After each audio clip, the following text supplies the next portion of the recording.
she doesn't do anything until she does her gratitude list, and it's amazing. Let's hear your story, Michele.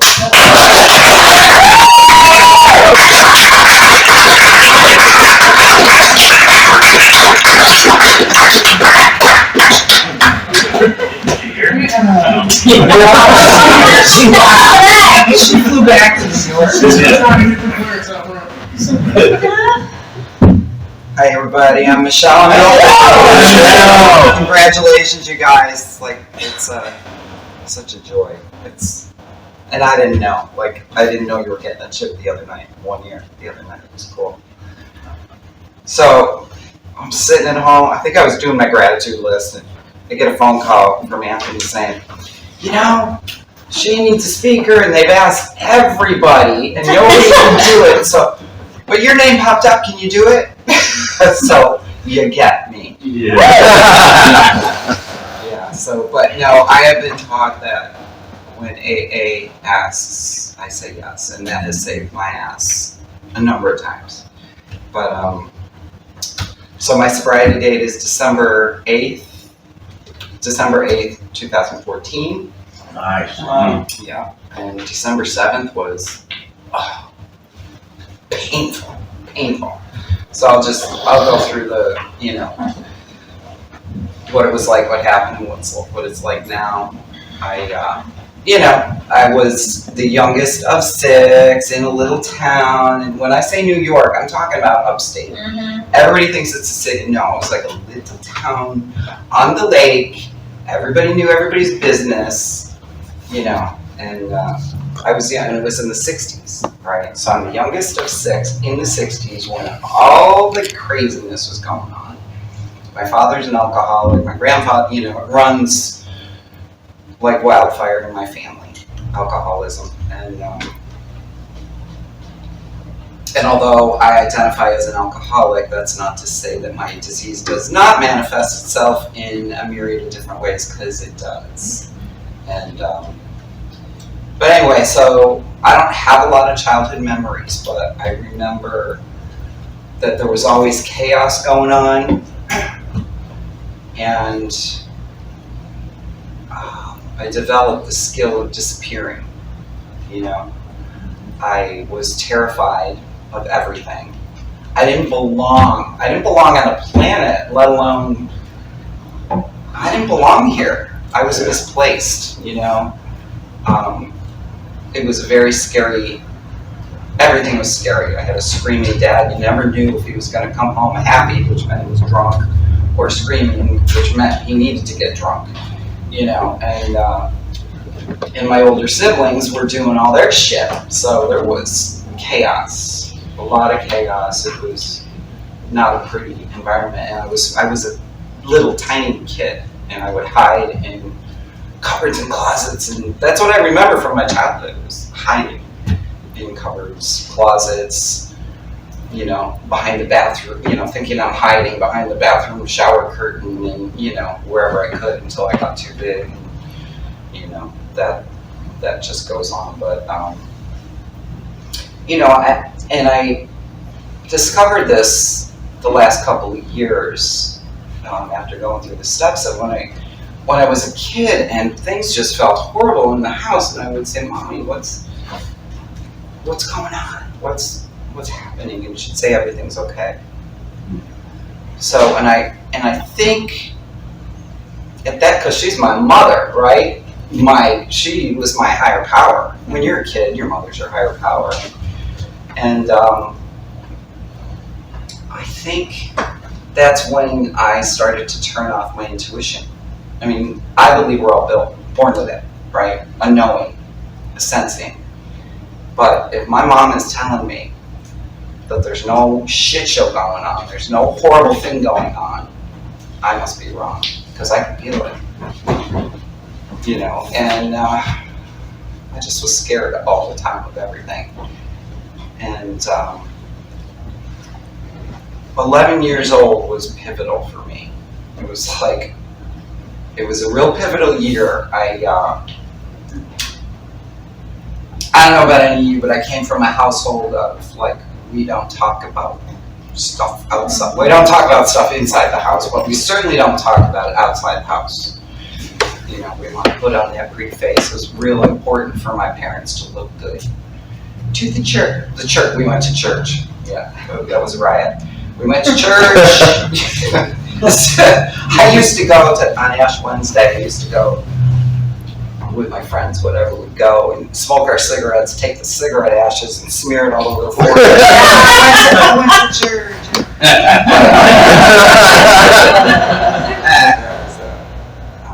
But yeah, but we don't talk about stuff. And so, like, I would learn about serious family matters from my classmates. Mm. You know, so trust begins to fade, and when I was 11 years old, so it was a small class.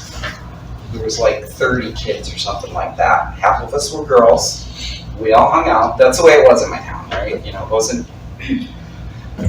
And all the girls in the class one day were sliding down snow. There's a lot of snow up there. We're sliding down Wright's Landing Hill. At the bottom was the lake. It was great. But they all ganged up on me. And this is going to sound silly, and it was, but it wasn't. I was the first one, if you believe it, to have a training bra.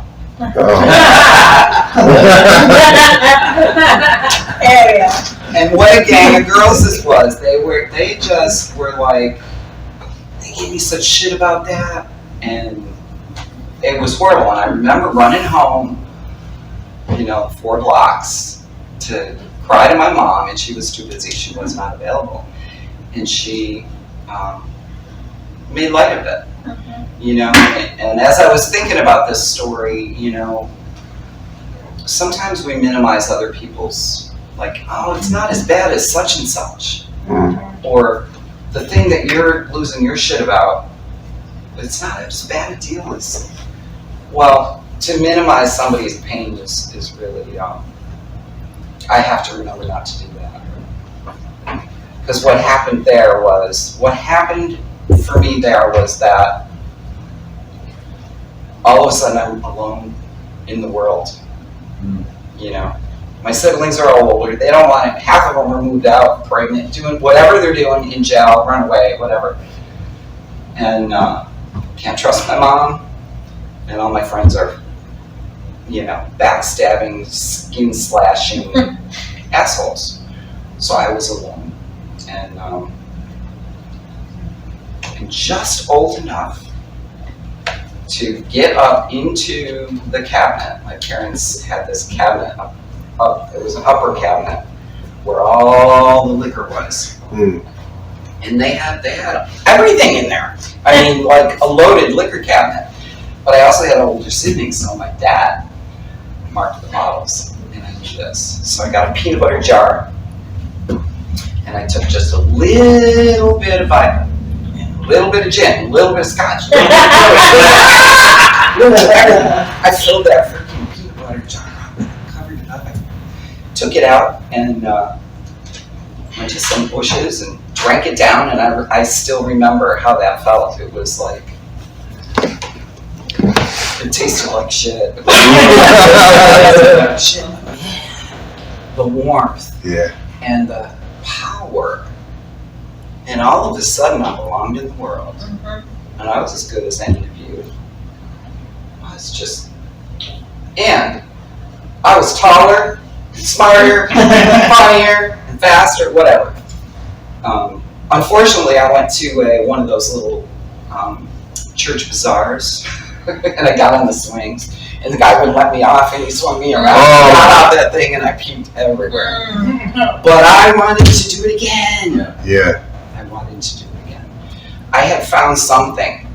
I didn't have any humans in my life that I could turn to, and I found something that made me feel okay in here. So I am definitely an alcoholic, because when I drink, I break out in a case of bad judgment. So I'm doing that, I'm getting older. By the time I was 15, I had my own seat in 3 bars. You know, it's like, that's my seat. You're out. You know, 15 years old, but you know, whatever, I had it. I ruled it. It was like, that's my seat. And also, what happened at 15, among many, many other things, you know, so it's freaking crazy. You know, I started buying and selling and smoking like weed and pills and all kinds of stuff. You know, I had a lot of friends around me then because I started hanging out with the older kids because those girls were all, you know.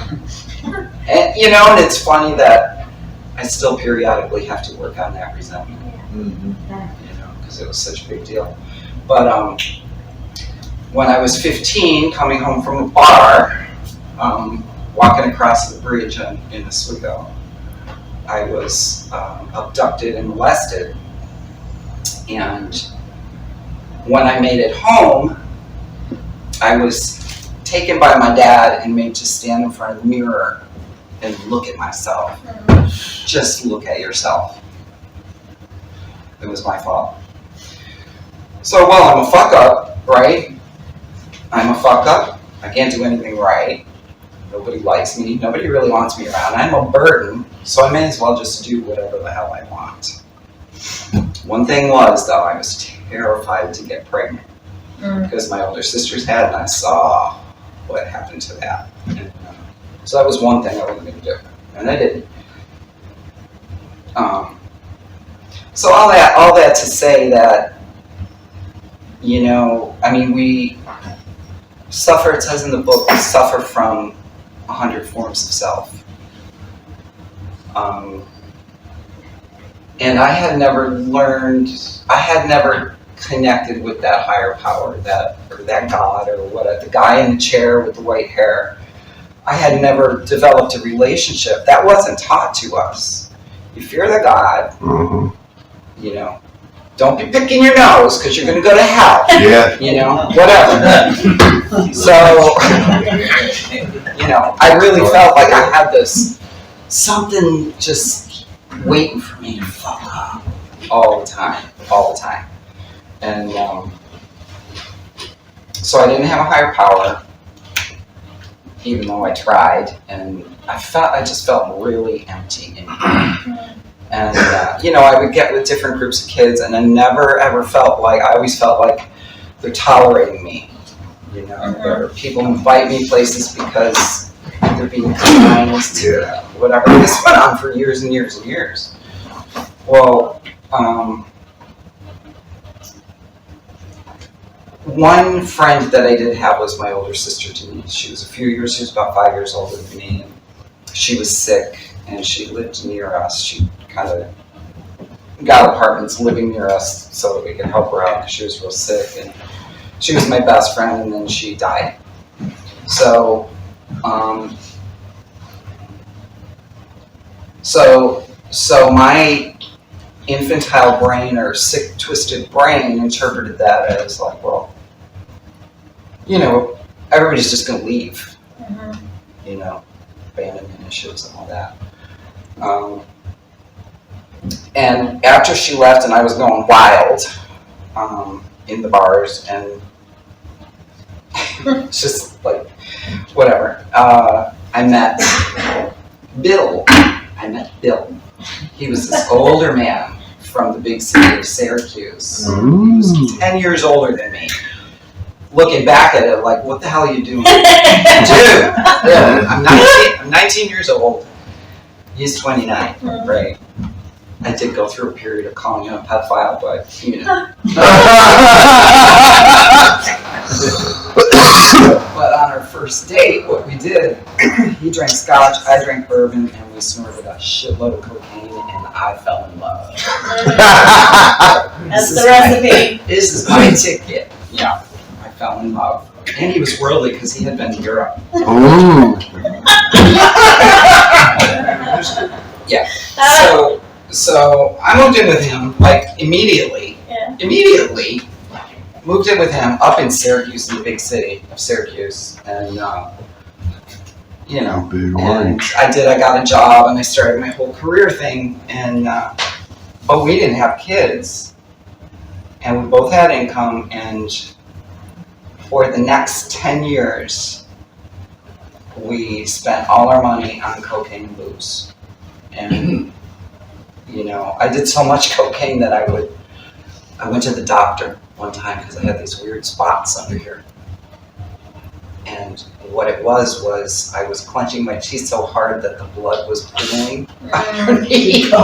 You know. So anyway, I was able to give that up, but you know, all that said, all the other stuff that I loved to do, it always led back to alcohol. Alcohol was always the thing.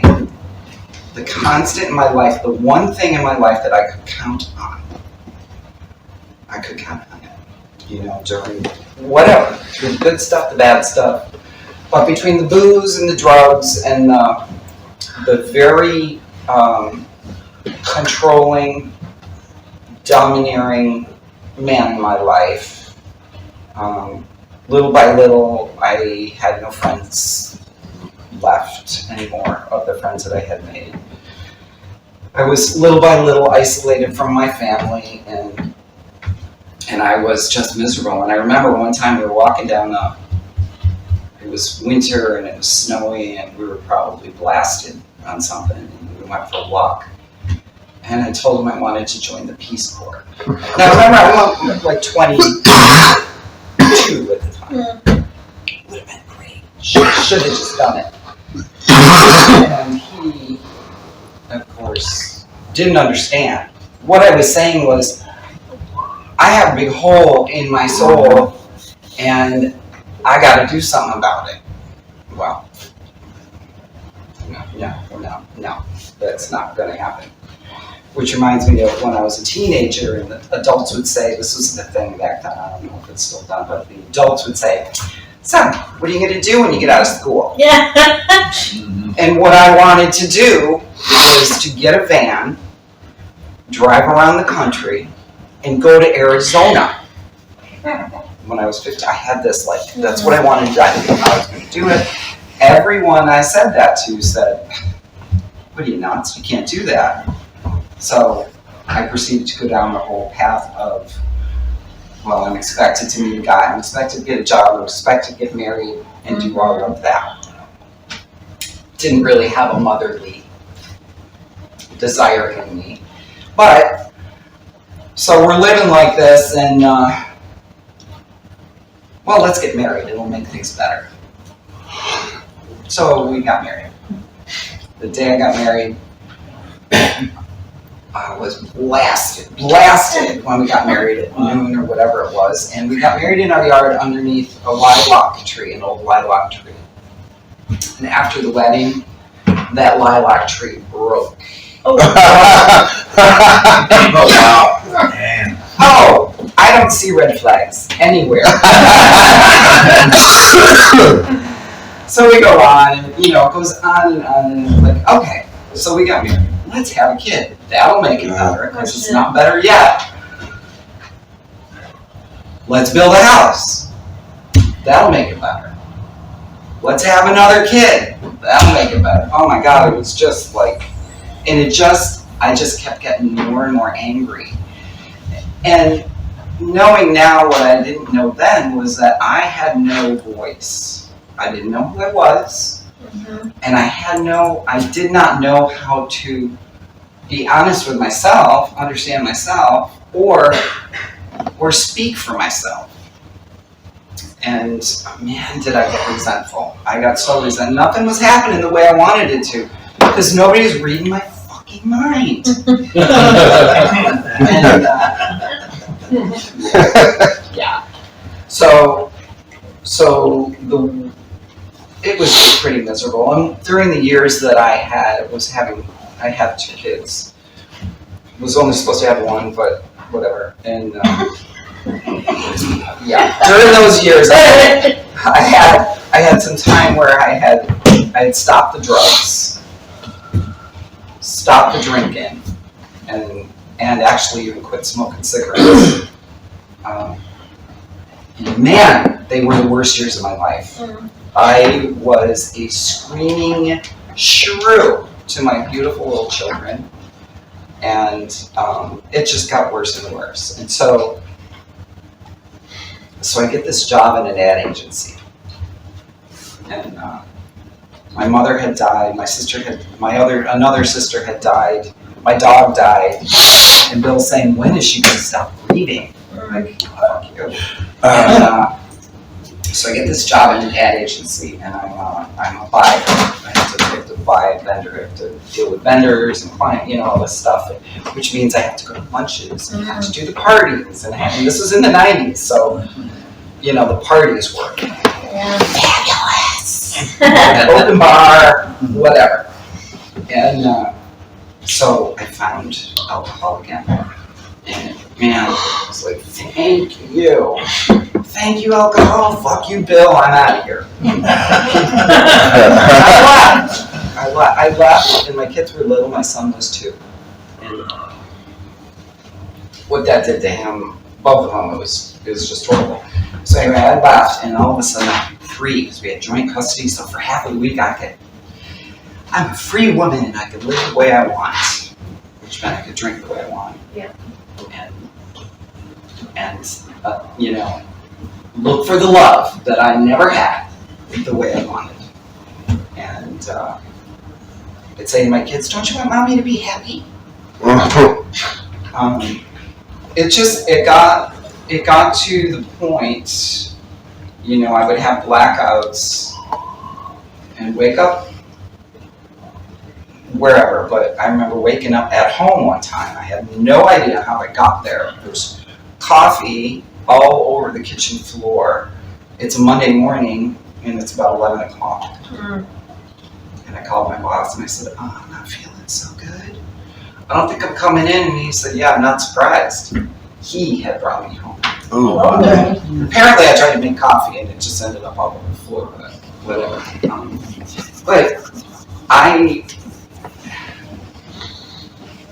But my perception of so being raised in the 60s was weird. So, because over here I had like Cinderella and Snow White and the dude on the white horse gonna save me. And over here I have my older sisters, we're just fine. We don't need any help. So I had that bouncing back and forth, and I'm partying like a wild woman and free love, I'm single, I'm free, and man, the places I would wake up and the places I would go, when I drive, by myself in the middle of the night, in these places I wouldn't even drive through now, but I would wake up in blackouts swearing I had been roofing, because half the time I didn't know where I was when I woke up. And I may have been, and I know from in facts that did happen. So anyway, enough of the drunkalog. So I started going to Al-Anon. My daughter had gone to college, my son was in high school, and it was just really bad. And their father was a raging alcoholic, and he was the problem. So I started going to Al-Anon. And I couldn't figure out why I was still so miserable. I was crying all the time, I was just so unhappy, blah, blah, blah, blah. And my sponsor said, you should probably, just to get to know the alcoholic, go to some open meetings, open AA meetings. My first meeting was, it was a noon meeting, which means the people who go to daytime meetings are either not working or whatever, but there were 4 guys, 100 years old, and each one of them probably had 40 years of sobriety anyway. So I walk in there and sit down, I'm like, oh brother, whatever. And I heard my story. And I just, this is freaking weird. They spoke about the way I felt. And I thought, well, maybe there's something to this. Well, I think, I went to other ones.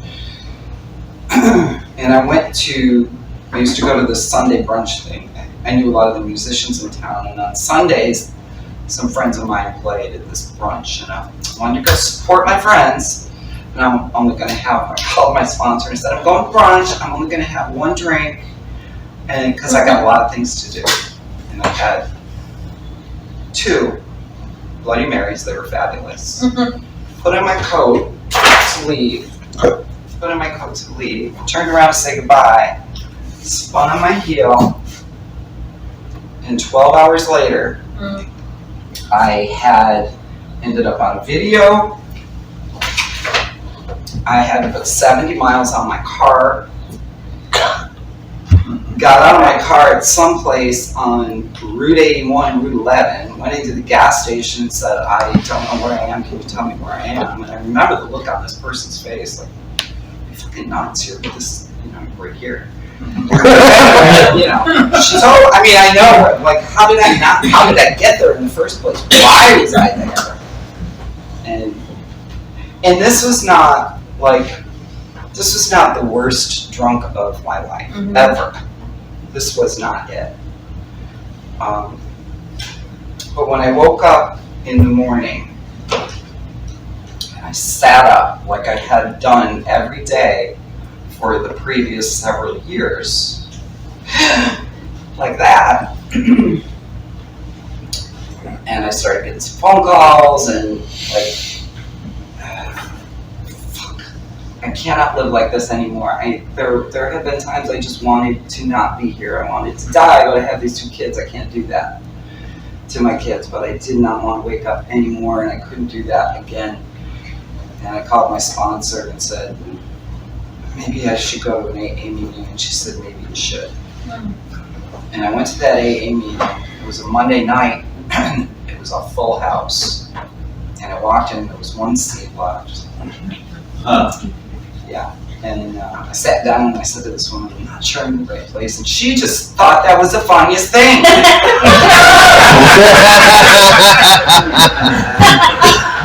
And then she gets up out of her seat and she goes and whispers something to the chairperson, and she comes back, oh man, something's going on here.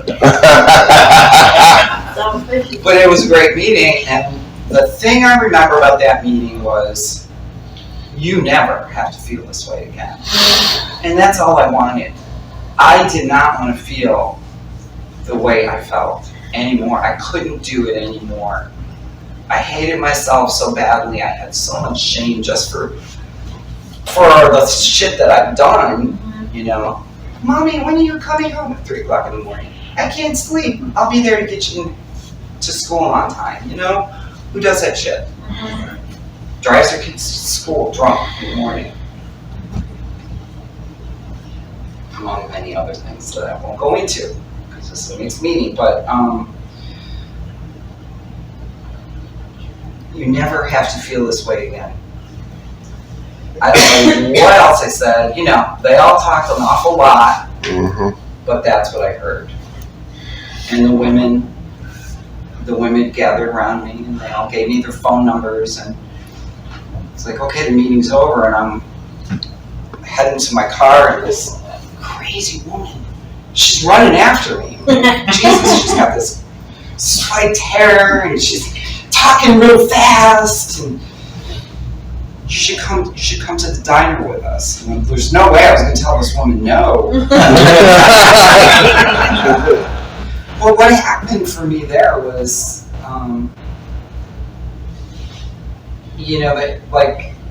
I felt like these people, they want me here. They're not chasing me away. I felt like I belonged. And they're all telling little bits of my story. And they would drag me to the diner we kept that diner going. We'd go to the diner for breakfast, we'd go to the diner for dinner, we'd go out for ice cream, and they dragged me around. It was December. The Christmas parties were happening. I had trashed my business to the point where I really had no work left, so I had all kinds of time on my hand. And I remember one time I was having it was a couple weeks in, was kind of having a rough day. Tom and Gina came, pulled up in his whatever car that was, and said, get in the car. We're gonna go get some gratitude. So they brought me to the Fulton Walmart to walk around. Fulton Walmart, which none of you would know, but it's like, wow. I got a lot of gratitude that day. But it was interesting because I had never, I would start something. I never belonged to any clubs. You know, I'm a loner. I'm a loner because I don't trust any of you people. So Yeah. I didn't belong to any clubs. Things I would start, I would finish. But once I walked into AA and I dug in. I don't know why, because it's not my nature. I dug in and I listened and I read and I listened and went to big book meetings and 12 and 12s, all kinds of women. Well, I didn't like women's meetings. All kinds of meetings. And for the first couple months, Syracuse is like tons of meetings. There's 3 clubhouses that are like hubs, and then and I would go to all these different meetings. I'm doing AA really good. Well, until I got a sponsor who said, you need to get a home group, and you need to go to the home group every time it meets.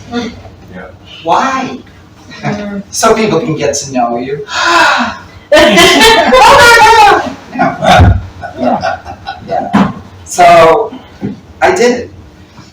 And I wanted so desperately to become a different person that all these weird things that were suggested to me, I said, okay, I'll do it. I'll try it. You know, you're wrong, but I'll try it anyway. And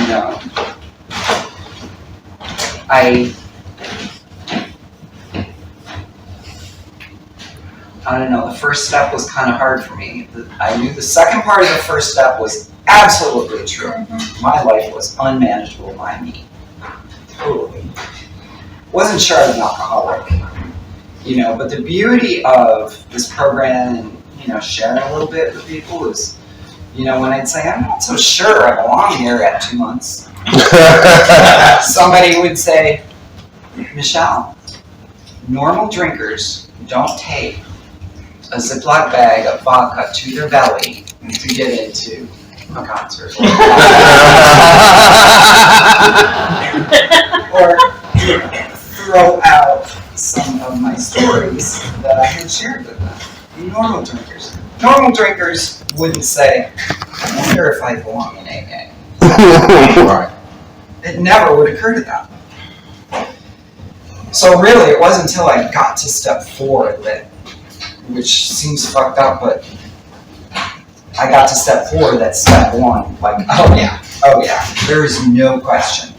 You know, when I put alcohol in my body, I become somebody different. You know, I want to drink 1 or 2. It just doesn't ever happen. Yeah. And if it does, I'm jonesing. So either I was drinking, recovering, or thinking about a drink all the time. That's just what it was. And I did all this stuff, you know, switching. You know, when at the end I had switched from beer to vodka, just so you know, because I thought that was better. Yeah. But so I got my sponsor. We're doing steps, and she would start to say, she would ask me about my day, and I'd tell her, and she'd say, "Wow, you see how God's working for you? Oh, see how God's working for you? Why don't you start thanking God?" And it was cold out, and I am a water person. And I realized that I'm in the shower, in a hot shower, just trying to get my bones warm. And instead of saying, oh man, this feels good, it's like, oh, thanks God. And that's where it started, the whole connecting with God and the whole appreciation for, you know, all of the gifts in my life. You know, and once I started doing that a little bit, it's like it comes easier and I see it more, and it's everywhere. It's everywhere. I can see it, you know, just the blessings. And get to step 3, and we go into the hall, just like between meetings or something, close the curtains, and I get on my knees and I just start sobbing. We say the 3rd step prayer. I love that prayer. I love that prayer. We say the 3rd step prayer, and And I just started begging God, please make me somebody else. She was crying. It was a fiasco. We were crying. But when I stood up, I really felt 20 pounds lighter. I felt 20 pounds lighter. Like I realized all of a sudden, it is not my fault that it's not a blue sky today. It is not my responsibility to take care of everything for everybody, and if I don't do it right, the world is not going to end. You know, it's not. God's got it. I don't got it. It was such a relief. It was such a relief. In the fourth step, you know, that was really enlightening, and a lot of my fourth step was really about hating myself, honestly. But there was a lot of it, you know, and I got to see. Doing that fourth step was really interesting to tear that apart like they do in the book, and to see who I am, what makes me tick, and what makes me do the stupid shit that I do, and sharing it with my sponsor, who was like, oh my God. She came, it was a Monday night, a work night. She came and we sat until 1:30 in the morning on my porch doing my fifth step. Like, AA is the most generous, loving entity, however you want to call it. And it just fills my heart and soul. You know, I'm moving along, you know, in the beginning, the 6th and 7th step were like, oh, the 6th and 7th step, blah, blah, blah, blah, blah, yeah, I took a nap, whatever, okay. Make your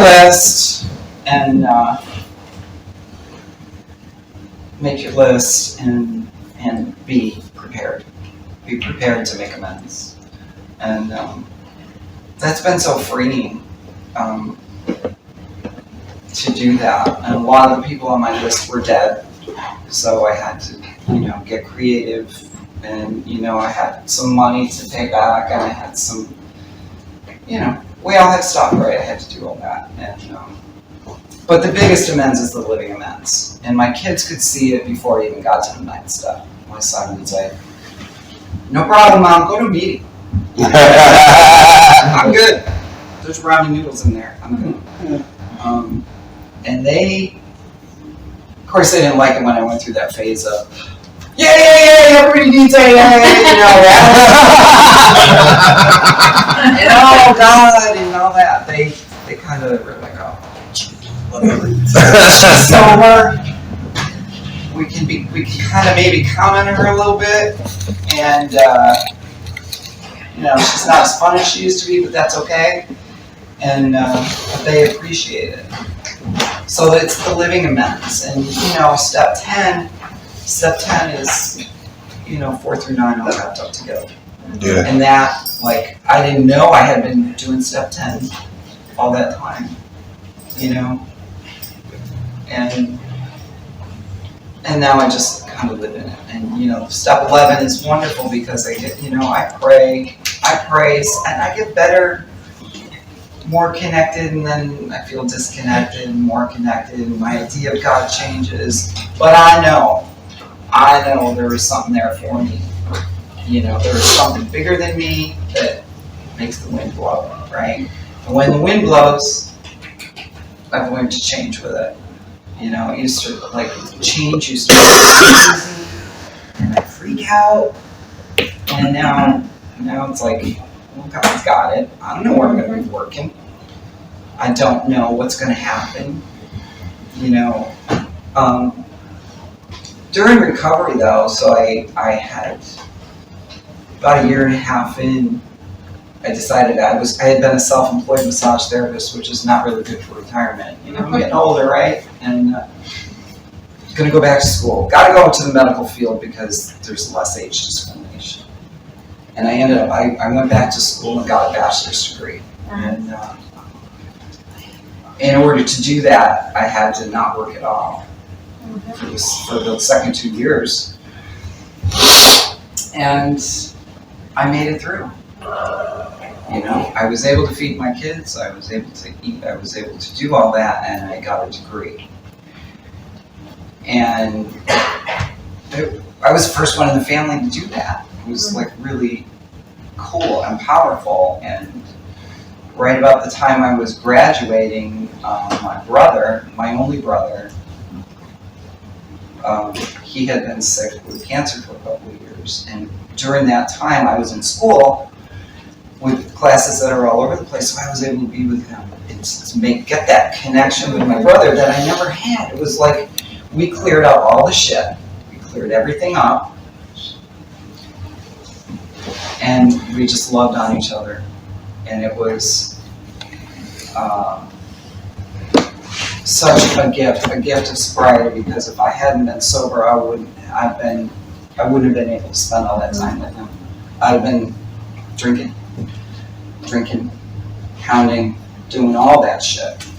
And he was my biggest, he was like, oh, you're sober. He was so excited about that. And when he passed, it was a week before the COVID fiasco. Oh, wow. And there was a blizzard, a huge blizzard. And the last 3 nights I slept in the hospital with him. I was not going to leave him because whatever, I couldn't leave him, and I was in the hospital. And my AA people would come and they would just stand in the doorway, just be there for me.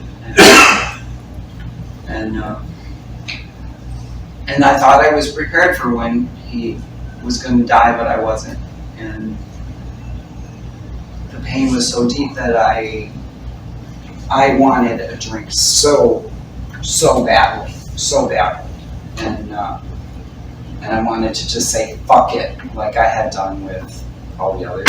And but I had my AA people like checking on me, and I had seen other people go through it and get to a meeting, and at the bottom line, I did not want to make it about me. Yeah. And I did not want to disappoint. I didn't want to use my brother in that way. And I made it through. Then the COVID shutdown happened. I got a job at the hospital in my hometown, sold my house, moved to that little town. I'm never going to own a house again. I hate being a homeowner, so I'm renting this sweet little house, built a sweet little garden, had this sweet little job in a sweet little town. And I'm like 6 years sober. Life got good. You know, I'm going to move up to Oswego, away from my home group.